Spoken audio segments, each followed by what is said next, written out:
Welcome to the Pantheon Technologies how-to video. Last time we talked about how we can create Boron SDN controller instance in Amazon and how to get to its Karov console.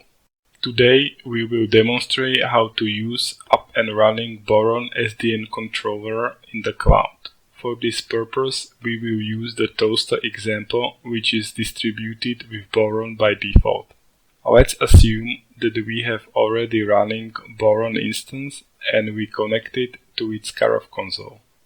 Let's check the already installed features to see whether they contain features needed for our demonstration. Some features are missing. In fact, only a handful of features are installed by default. Many other features are distributed with the controller but are not installed by default. Let's install the features needed for the toaster example. Besides the ODL toaster feature, the ODL RESTconf all feature is needed as well in order to properly communicate using RESTconf. Installation can take some time and end silently if successful. Now we have all the features installed and can leave the Karov console by hitting Ctrl+C and then leaving the running instance SSH console by hitting Ctrl+D. Now we are outside of the cloud running instance and we can try to use toaster functionality of Boron.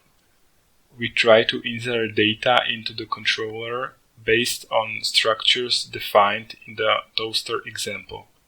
Insertions will be done using curl that will use RESTconf protocol.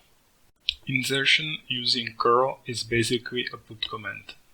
The destination of put is the Boron instance in cloud, therefore the public DNS information of cloud running instance. We must use the proper port for RESTconf communication that is already opened in our Boron cloud instance. The curl command also contains the basic authorization header that encodes the default username admin and default password admin. The command was executed without errors. The Boron is thus reachable in the cloud and with a correctly opened RESTconf port. Moreover, it also recognized the toaster example structured data. Therefore, the toaster feature is correctly loaded. Let's try to read the written data.